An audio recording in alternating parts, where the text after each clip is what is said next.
Good morning class 10th। ध्यान दीजिए, कल जो है हम लोग चित्रा प्रकाशन से 13.2 पढ़े थे। आज जो है एनसीईआरटी से बता रहा हूँ। एनसीईआरटी का पहला क्वेश्चन प्रश्नावली है 13.2। तो क्लास 10th और चैप्टर है 13.2 सरफेस एरिया एंड वॉल्यूम, पृष्ठीय क्षेत्रफल और आयतन। आज हम लोग पढ़ेंगे क्वेश्चन फर्स्ट और सेकंड। देखते हैं क्या है क्वेश्चन फर्स्ट। कह रहा है एक ठोस एक अर्धगोले पर खड़ी एक ठोस। क्वेश्चन फर्स्ट है, क्वेश्चन फर्स्ट ध्यान दीजिए। क्वेश्चन फर्स्ट है एक ठोस एक अर्धगोले पर खड़ी एक अर्धगोला। तो यह अर्धगोला हो गया, यह अर्धगोला, यह अर्धगोला है, ठीक है ना। यह अर्धगोला ऐसे। तो कह रहा है कि एक ठोस है जो एक अर्धगोले पर खड़े एक शंकु के आकार का है। एक अर्धगोले पर खड़े एक शंकु, यह अर्धगोला हो गया। और अर्धगोले पर एक शंकु खड़ा है, अर्धगोले पर एक शंकु खड़ा है, इस आकार का है। एक वस्तु ऐसा है जिसमें नीचे की तरफ अर्धगोला है और ऊपर की तरफ क्या है, शंकु है। तो इसका एग्जाम्पल क्या हो सकता है, जैसे मान लीजिए आप लोग लट्टू देखे हैं। तो जो लट्टू होता है, लट्टू के ऊपर अर्धगोला होता है, ऐसे लट्टू के ऊपर अर्धगोला होता है और नीचे की तरफ क्या होता है, शंकु के आकार का होता है। नीचे की तरफ जैसे आप लोग लट्टू देखते होंगे तो लट्टू में ऊपर की तरफ अर्धगोला रहता है और नीचे की तरफ शंकु आकार रहता है, शंकु के आकार का होता है। उसी लट्टू को उल्टा कर दें तो उल्टा कर दे तो कोना ऊपर आ जाए तो यह शंकु हो जाएगा और लट्टू के नीचे वाले भाग को क्या कर देंगे, अर्धगोला हो जाएगा। तो यही एक वस्तु है। तो कह रहा है एक ठोस एक अर्धगोले पर खड़े एक शंकु के आकार का है जिनकी त्रिज्याएं 1 सेंटीमीटर हैं। तो त्रिज्या 1 सेंटीमीटर कहने का अर्थ है जिनकी त्रिज्याएं 1 सेंटीमीटर है, मतलब इस अर्धगोले की त्रिज्या भी 1 सेंटीमीटर है। तो इस शंकु का भी नीचे वाला त्रिज्या कितना है, 1 सेंटीमीटर है। इस शंकु की भी त्रिज्या जो है वो भी क्या है, 1 सेंटीमीटर है। इस त्रिज्या 1 सेंटीमीटर है, 1 सेंटीमीटर है, ठीक ना। 1 सेंटीमीटर है तथा शंकु की ऊंचाई उसकी त्रिज्या के बराबर है। और ये जो शंकु की ऊंचाई है उसकी त्रिज्या के बराबर है, अर्थात h बराबर r बराबर 1 सेंटीमीटर। मतलब कि जो ऊंचाई है वह त्रिज्या के बराबर है। और त्रिज्या कितना है, 1 सेंटीमीटर। ऊंचाई और त्रिज्या आपस में बराबर है, अर्थात यह 1 सेंटीमीटर है, 1 सेंटीमीटर है, 1 सेंटीमीटर है तथा शंकु की ऊंचाई उसकी त्रिज्या के बराबर है। इतना हो गया। इस ठोस का आयतन पाई के पदों में ज्ञात कीजिए। कह रहा है कि इस ठोस का आयतन पाई के पदों में ज्ञात कीजिए। मतलब कि अगर आयतन में पाई आता है तो उसको काटना नहीं है। पाई का मान 22/7 नहीं रखना है, पाई का मान 22/7 नहीं रखना है, क्योंकि पाई के पदों में ही चाहिए। तो हम लोग लिख सकते हैं कि ठोस का आयतन बराबर, इस ठोस में 2 तरह की आकृति है, एक अर्धगोला है और एक बेलन है। तो अर्धगोले का आयतन, अर्धगोले का आयतन प्लस ऊपर वाला शंकु है ना, तो शंकु का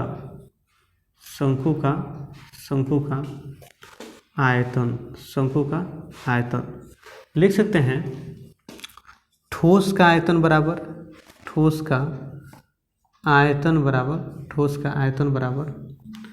देखिए अर्धगोले का आयतन। तो अर्धगोले का आयतन तो हम लोग फार्मूला क्या जानते हैं, हम लोग फार्मूला जानते हैं। ध्यान दीजिए, हम लोगों को फार्मूला है, पता है कि गोले का आयतन बराबर होता है, गोले का आयतन बराबर 4/3 पाई r क्यूब। लेकिन गोले का होता है ना, अर्धगोले का कितना होगा, तो अर्धगोले का आधा हो जाता है। तो यहीं से हम लोगों को मिल जाता है अर्धगोले का आयतन बराबर हो जाता है, अर्धगोले का आयतन बराबर। तो इसका आधा, तो नीचे 2 से भाग देंगे तो 2 दूना 4, 2/3 पाई r क्यूब घन मात्रक। यह क्या होता है, हमारा फार्मूला होता है, ठीक ना। यह फार्मूला होता है। फिर समझिए, कह रहा है शंकु का आयतन। तो शंकु का आयतन क्या जानते हैं? शंकु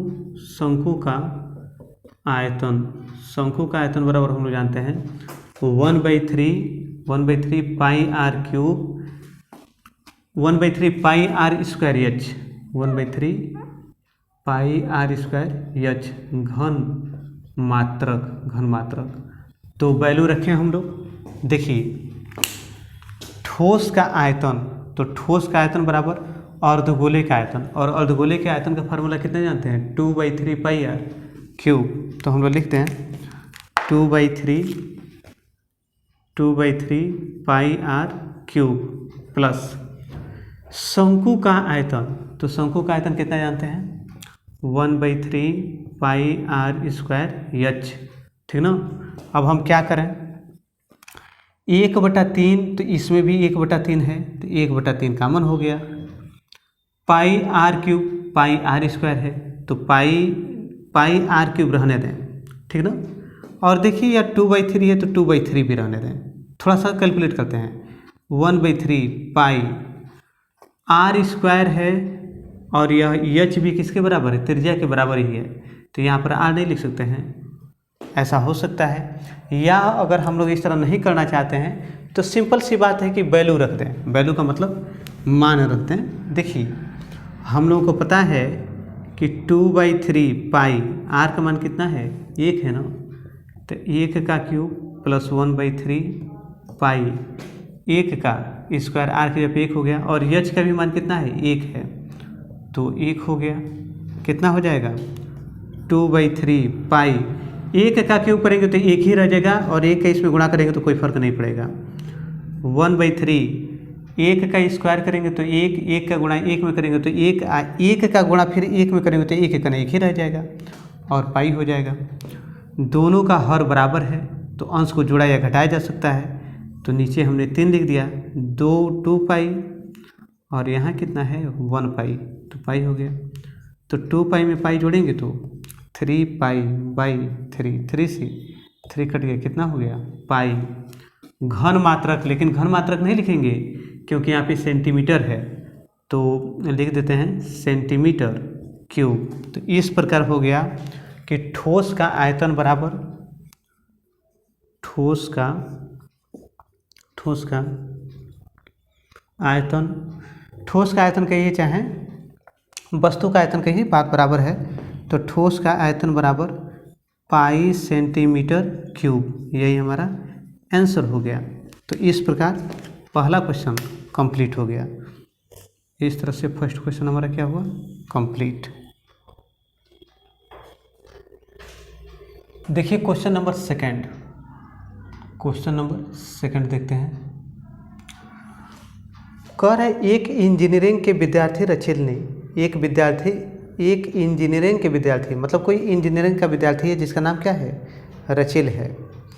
रचिल से एक पतली एल्युमिनियम की शीट का प्रयोग करते हुए, तो पतली एल्युमिनियम की शीट का प्रयोग करते हुए अर्थात आप लोग देखे होंगे कि जो टीने का ड्रम बनता है, टीने का ड्रम वो भी पतला चद्दर रहता है टीन का, तो टीने के ड्रम से टीने का ड्रम बनता है, टीने का बॉक्स बनता है, ठीक ना। उसी तरह का है कि पतली एल्युमिनियम की शीट का प्रयोग करते हुए एक मॉडल बनाने को कहा गया है जो एक ऐसे बेलन के आकार का हो जिसके दोनों सिरों पर 2 शंकु जुड़े हुए हों। देखिए बेलन के आकार का है तो ये बेलन हो गया, और जिसके दोनों सिरों पर 2 शंकु जुड़े हुए हों, बेलन के आकार का हो और उसके दोनों सिरों पर 2 शंकु जुड़े हुए हों। इस मॉडल का व्यास 3 सेंटीमीटर और इसकी लंबाई 12 सेंटीमीटर है। इस मॉडल का व्यास 3 सेंटीमीटर है और इसकी लंबाई 12 सेंटीमीटर है। ध्यान दीजिए, इस तरह से दोनों सिरों पर 2 शंकु जुड़े हैं। एक सिरा यह है तो इधर भी क्या जुड़ा है? शंकु जुड़ा है। और एक सिरा ऊपर है तो इधर भी एक शंकु जुड़ा है, ठीक ना। और इसका जो व्यास है वह स्पष्ट दिया है कि जो व्यास है वह 3 सेंटीमीटर है। ये जो व्यास है d बराबर 3 सेंटीमीटर, अर्थात त्रिज्या बराबर कितना हो जाएगा? 3/2 सेंटीमीटर, ठीक ना। और यह हमारा ऊंचाई h है, तो यहाँ पर भी त्रिज्या कितनी हो जाएगी, r बराबर 3/2 सेंटीमीटर। यह हुआ। इस मॉडल का व्यास 3 सेंटीमीटर और इसकी लंबाई 12 सेंटीमीटर है। और इसकी लंबाई कितनी है इस मॉडल का, 12 सेंटीमीटर। ये कुल लंबाई जो है वह 12 सेंटीमीटर है, 12 सेंटीमीटर है, ठीक ना, 12 सेंटीमीटर है। और इसकी लंबाई दोनों सिरों पर 2 शंकु जुड़े हुए हों, बेलन के आकार का हो जिसके दोनों सिरों पर 2 शंकु जुड़े हुए हों। इस मॉडल का व्यास 3 सेंटीमीटर हो, इसकी लंबाई 12 सेंटीमीटर है, तो लंबाई 12 सेंटीमीटर हो गया, 12 सेंटीमीटर है। यदि शंकु की ऊंचाई 2 सेंटीमीटर हो तो रचेल द्वारा बनाए गए मॉडल में अंतर्विष्ट हवा का आयतन ज्ञात कीजिए। देखिए, और जो शंकु की ऊंचाई है वह कितना दिया है, शंकु की ऊंचाई 2 सेंटीमीटर हो तो शंकु की ऊंचाई h बराबर 2 सेंटीमीटर। किसकी ऊंचाई, शंकु की ऊंचाई। तो ध्यान दीजिए, अगर बेलन की ऊंचाई को हम h1 माने तो शंकु की ऊंचाई को क्या मान सकते हैं, h2 मान सकते हैं। लेकिन h1 कितना होगा, तो इस जो यहाँ आकृति बनी है इसकी कुल ऊंचाई कितनी है, 12 सेंटीमीटर। तो हम क्या करें, 2 सेंटीमीटर नीचे छोड़ दें इस शंकु के लिए। यह शंकु भी तो 2 सेंटीमीटर ऊंचा है और इस शंकु की भी ऊंचाई 2 सेंटीमीटर ऊपर की तरफ है, तो 2 सेंटीमीटर ऊपर भी छोड़ दें। तो 2 सेंटीमीटर ऊपर गया, 2 सेंटीमीटर नीचे गया, तो 2 4 सेंटीमीटर छोड़ दिया हमने। तो 12 में से 4 गया तो 8 सेंटीमीटर ना, तो बेलन की ऊंचाई कितना हुआ, 8 सेंटीमीटर। यह हो गया, इतना कह रहा है।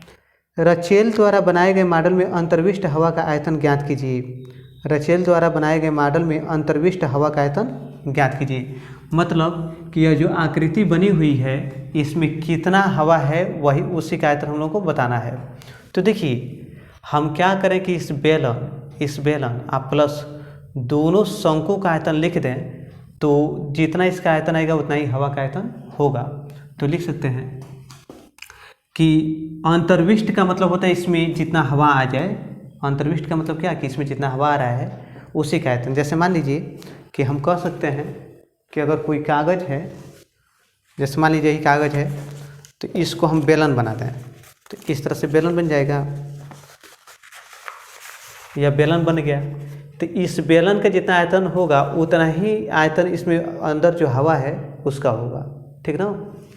तो हम लोग कह सकते हैं कि हवा का आयतन बराबर, हवा का आयतन बराबर शंकु का आयतन, शंकु का आयतन। और शंकु कौन ठो है, एक ठो ऊपर शंकु है, एक ठो नीचे शंकु है। तो 2 गुणे किसी एक शंकु का आयतन, 2 गुणे शंकु का आयतन, यह शंकु और यह शंकु 2 ठो शंकु हो गए ना, तो 2 गुणे शंकु का आयतन आप प्लस बीच में तो बेलन है ना, तो बेलन का आयतन, ठीक ना। अब ध्यान दीजिए कि हवा का आयतन बराबर उस हवा का आयतन जो इस बेलन और दोनों शंकु में है, इसके अंदर जो हवा है उसका आयतन।